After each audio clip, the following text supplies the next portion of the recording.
DW Africa Link. Beware of fake drugs. Across Africa, millions of people are being affected, and it's a growing problem. In Nigeria, for example, the issue of counterfeit drugs is a significant public health concern with far-reaching impacts on the population. These fake drugs can contain harmful substances leading to adverse reactions, treatment failures, and even death. For instance, in 2008, more than 80 children in Nigeria died from taking contaminated teething syrup. This incident highlighted the critical need for stringent quality control in pharmaceutical manufacturing to prevent such tragedies. Now, recent operations by Nigeria's National Agency for Food and Drug Administration and Control, that is NAFDAC, have resulted in significant seizures of counterfeit drugs and improperly stored medical products. And there are calls for severe penalties, including life imprisonment and the death penalty for those involved. But will that be enough? And what more needs to be done? That's what's coming up. I am Eddy Micah Jr, and you are welcome to Africa Link, the podcast connecting you to the stories that matter. Africa Link, every weekday here on DW. So let's talk about Nigeria's fake drug problem. More recent studies indicate that around 16% to 50% of drugs are counterfeit or substandard. So the prevalence remains significantly high. Now, I have two people here to discuss this with. Fidelis Nkom is a pharmacist and former deputy director with Nigeria's National Agency for Food and Drugs Administration and Control, NAFDAC. I also have Ben Shemang, DW's correspondent in Abuja, Nigeria. Welcome to Africa Link.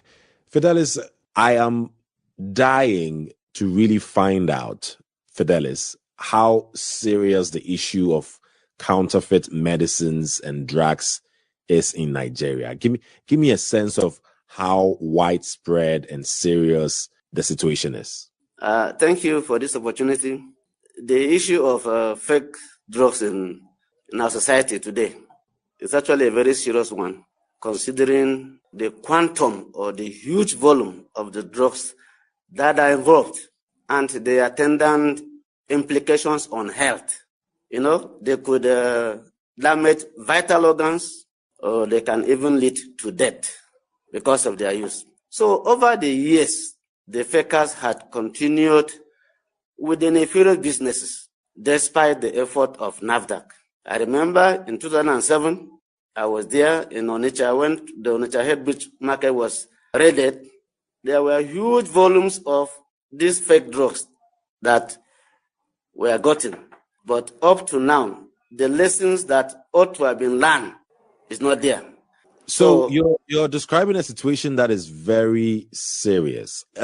Yes. So what do the numbers say? I mean, how many people are really engaged in this, and how really is it affecting people?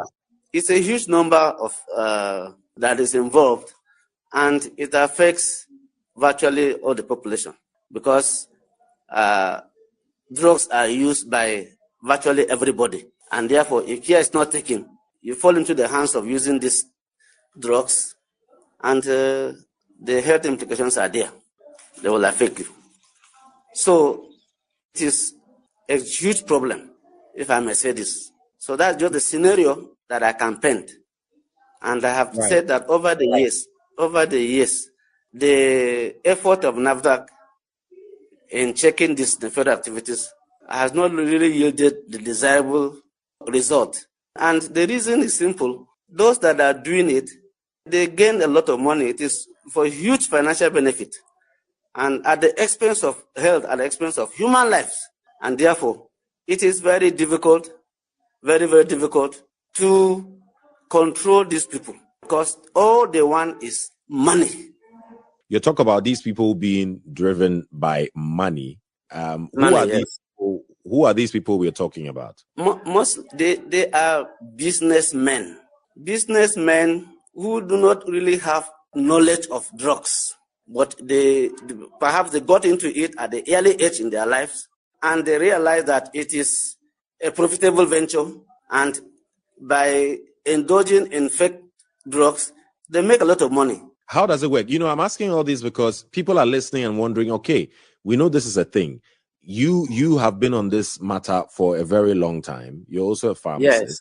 How do these syndicates work? From where to the distribution stage of the counterfeit medicines and drugs? How does it all work? No, it is very complex, because as you have rightly said from the onset, it is an international syndicate. With improved technology, the fakers have also been very smart. They are all over globally. And when they fake the drugs, they try to get to porous borders, not passing it through the approved entry point.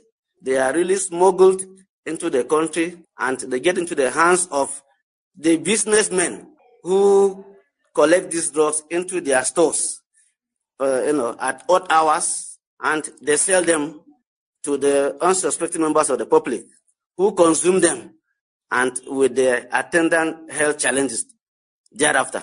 So that is how the thing is. It's a global issue. That is how it is. Okay. And yes.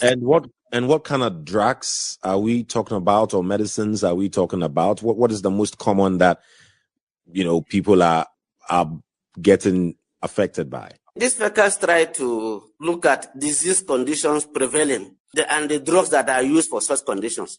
So they focus mostly on fast-moving drugs that are used for the treatment of malaria. They also focus on antibiotics. Antibiotics are used for the treatment of various infections. And, in our society, infections are very common. So they take advantage of this. And then another one is antihypertensive. Most of us Africans are prone to hypertension and diabetic mellitus. So these are the range of drugs that they focus on. Okay. I'll come back to you in a bit. Okay. Let me come to you, Ben. I mean, it's serious what we're talking about, Ben, no doubt. We're talking about over 14 million people in Nigeria are said to be abusing drugs. I mean, and it seems it's quite easy to get these drugs, isn't it? Yes, it is easy to get these drugs because they are sold across the counter, not just the imported ones that have been faked. Those that are original have been faked locally, and they are sold across the counter. Sometimes they don't even get to the counter. It's very common, very easy to find hawkers holding and selling this medicine or medications here and there. And there are also those that are made locally, sometimes even in people's bedrooms. You find them making them. Apart from that, you also find that those that have expired have been relabeled and sent back to the market.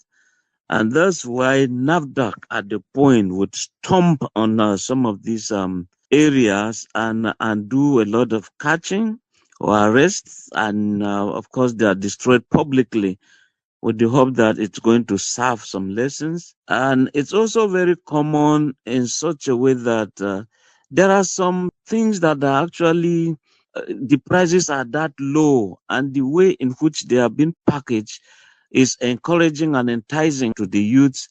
You also find even some local things they call things like goskolo, or sometimes they say makosa or blackwood. These are things they just take, they are in a sachet, they just cut them and begin to take. You just mentioned some drugs for people that are listening. What are they? And are you saying these are some of the ones that are, there's the fake versions of, or what? Yeah, some are actually fake versions. Some, they just take it to say that it can give you courage, it can give you some strength. Some people do some manual work, take tramadol, it can give you some strength. And sometimes some people just go haywire. You don't just know what you're doing. And why they do all of that is amazing.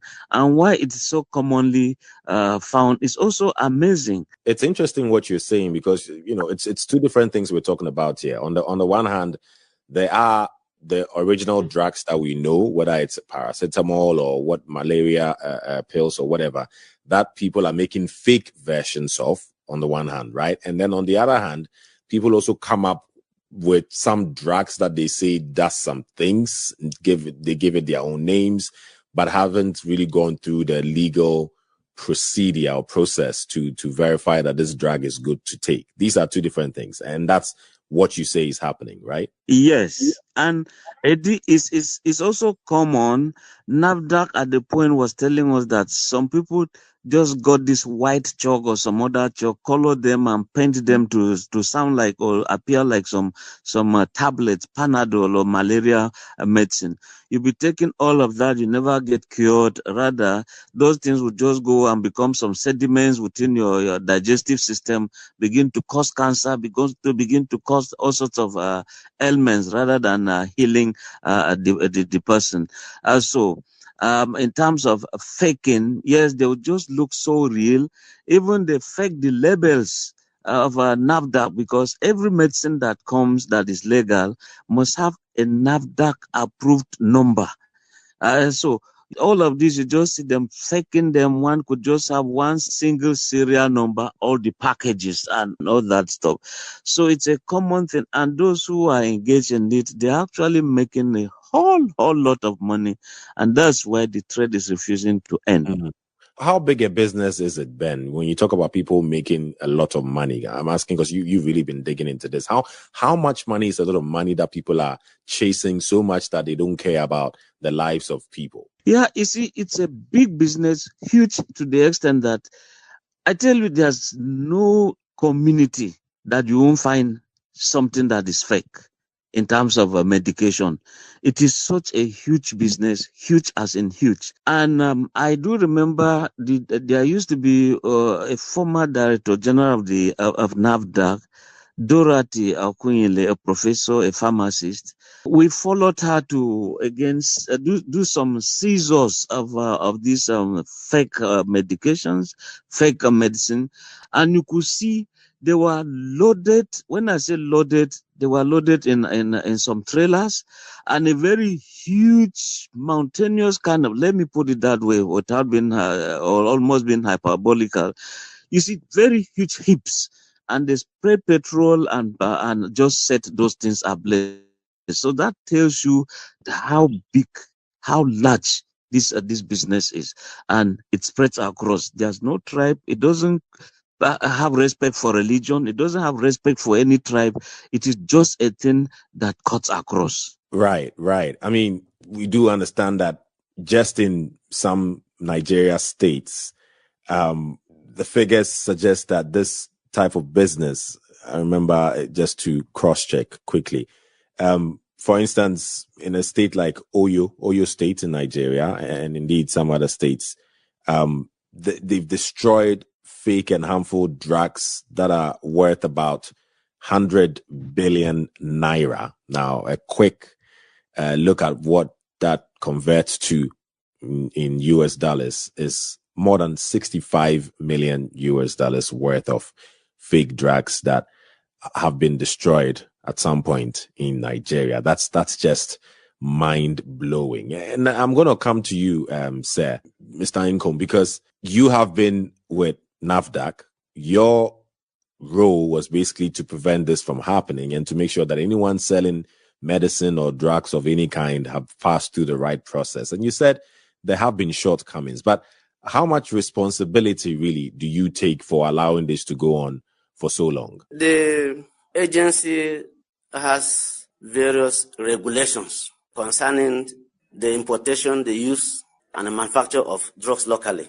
Now, if those regulations are strictly followed, the drugs that are manufactured or sold or used in our public institutions, they will be okay. They will be safe. But it's just that fakers actually defy other means of bringing the drugs into the country. And those ones will not be registered, of course, and where they come from, sometimes the country of origin is not known because it will not be stated on the labels. So that has been the scenario. The ideal thing is for any importer to import the drug to the country must follow the regulations and get NAFDAC approval. If it is manufactured in the country, there must be procedures that will be followed and NAFDAC approval must be gotten. So if these things are in place, under normal circumstances, the drugs that are in use should be okay. Yeah, but people are, as you say, people are finding a way to beat the system. And if you know some of the ways they beat the system, I mean, you're not with NAFDAC anymore. I'm just asking in your former capacity, was deputy director of NAFDAC. You were in that role for a while. Isn't it to say? Is it that NAFDAC hasn't got the capacity to really sort of spread itself across frequently to make sure that this business is prevented from expanding and then, to try to save lives? Because somehow you've just watched it grow and grow and grow into a huge business. Is there something else you could have done differently to prevent this from getting this big?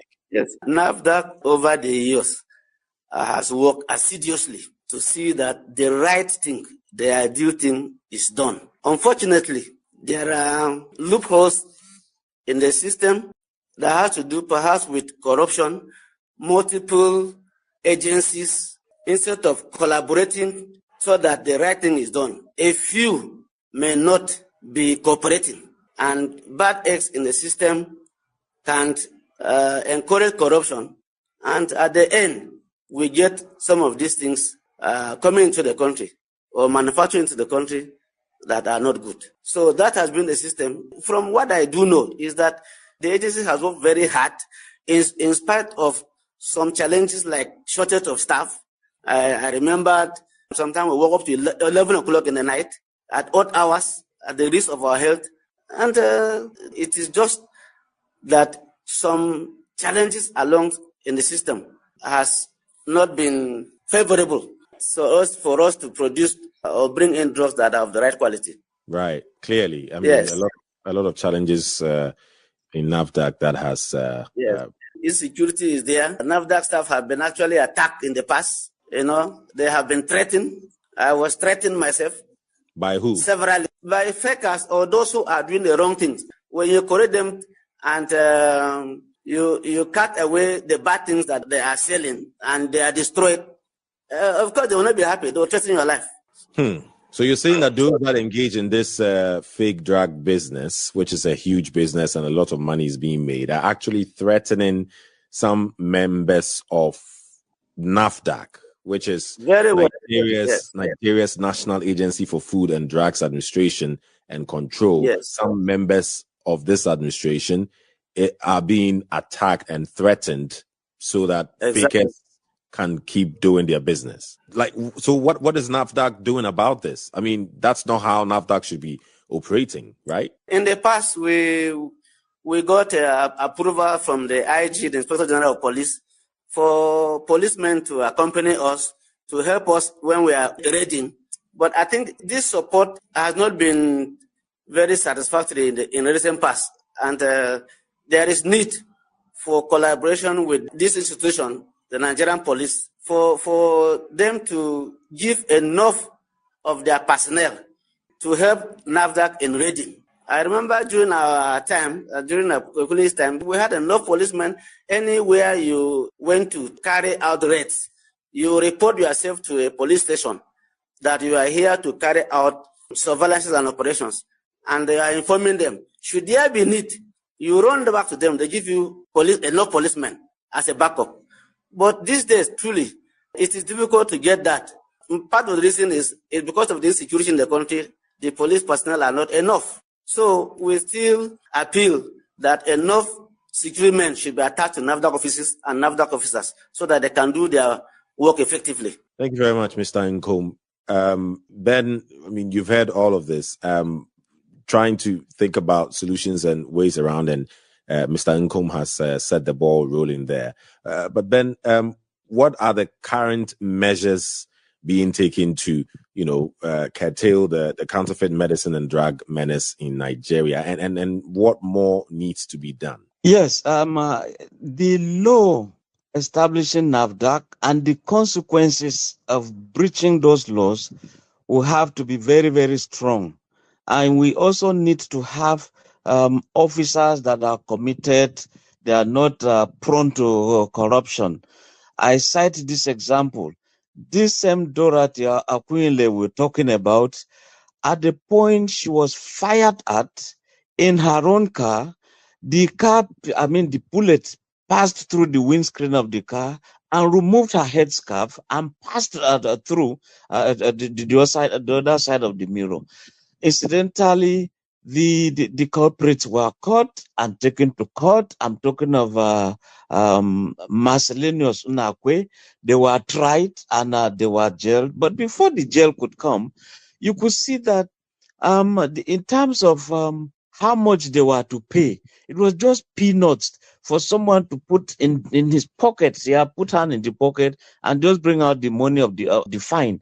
So the punishment has to be very, very strong, long-term kind of jailing, and that is why the present DG, Professor Mojisola Adeyeye, is even saying that, look, there has to be some life sentences, jail them for life. Apart from that, you see, these people will need some protection, real protection. Right. Well noted. Thank you very much, Ben. And, the reason we're talking about this is not just the health impact, which is obviously the biggest, but the current Director General of NAFDAC is proposing the death penalty for culprits. What do you make of that, Mr. Nkom? Yes, I actually agree with her, because ultimately the fakers are destroying lives of Nigerians, and they are not deterred. All they want is to make money at the expense of human life. So somebody who does not care about human life, if he is caught, he also should face the wrath of the law. I support her entirely, and the death penalty is a welcome idea. Okay. Just as we're wrapping up, Mr. Nkom, just as some education for most of us that go to pharmacies and hospitals, wherever, to get drugs for whatever ailment that we're going through, how can one identify a fake drug? It is not very easy for somebody to identify a drug that is fake, more so with the advanced technology of packaging. So a fake drug can only be identified scientifically through a laboratory testing. But beyond that, there are some hints that we should be able to know to suspect that a drug is a fake one. For example, if it has deceptive labeling, including absence of manufacturer address, location address, not specifying the batch number, manufacturing date, and expiry date, and so on.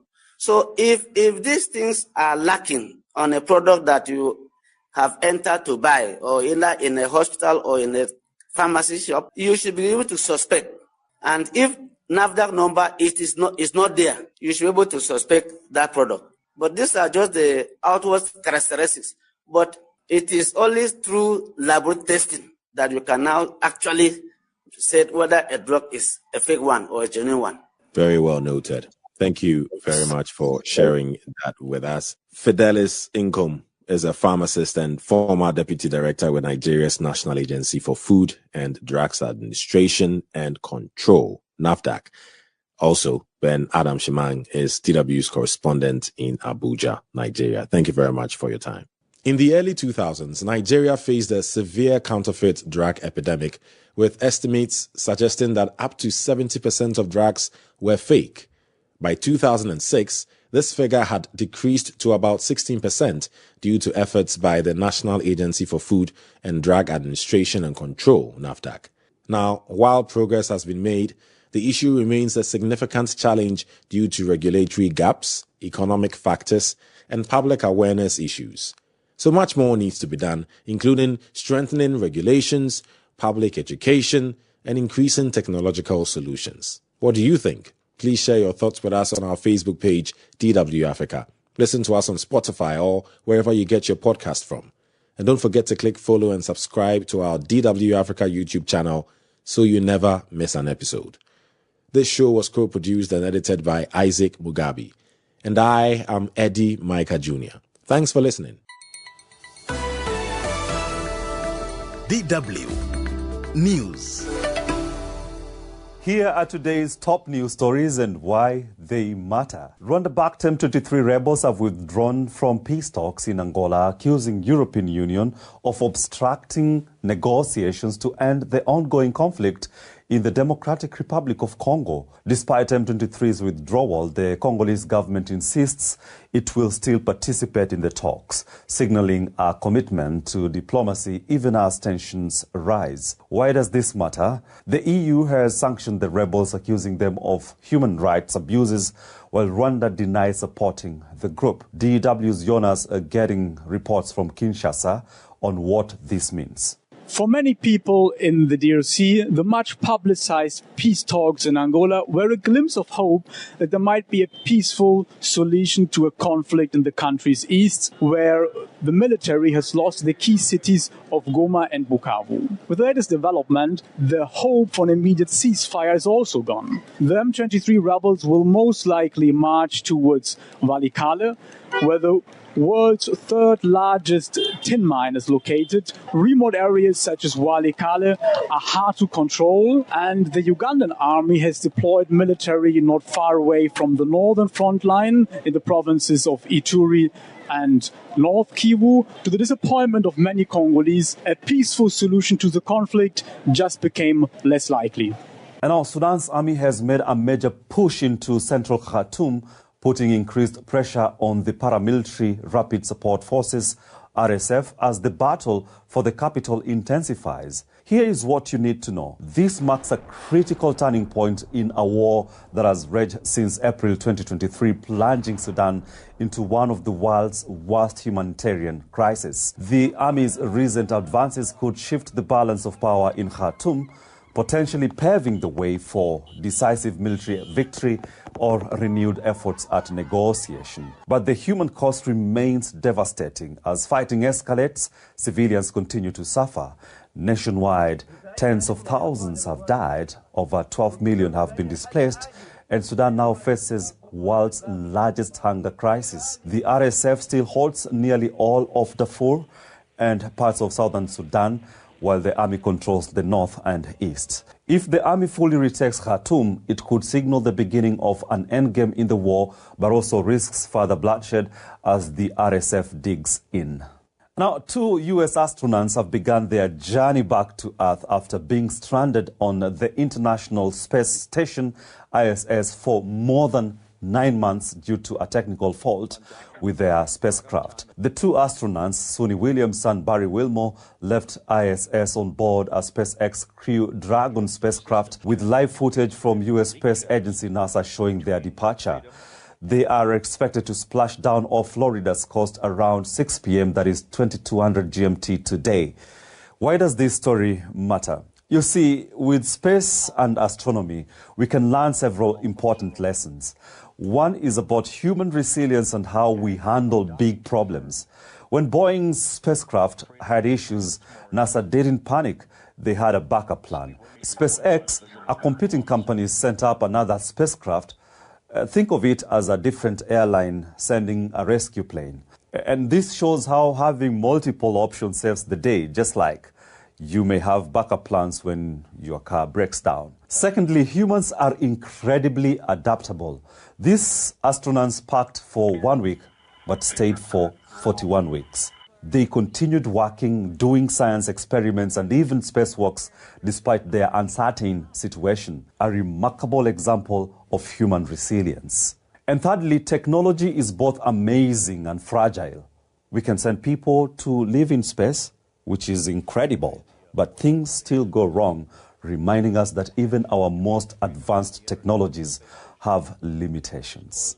And that's all for today. For more in-depth news analysis, like, comment, and subscribe to our YouTube channel, DW Africa.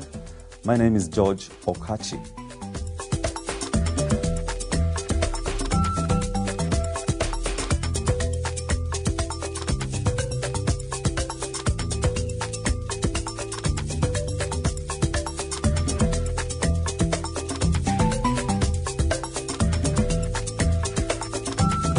healthcare.DW.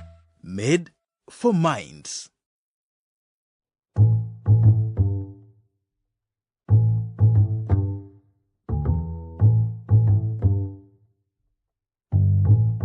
Science Unscripted. Hello and welcome to Science Unscripted. It's Connor here. And Gabe. We have emails for you, quite a few. And one of them, Gabe, you said you hadn't seen it. I printed it up for you. I'm passing it over now. You're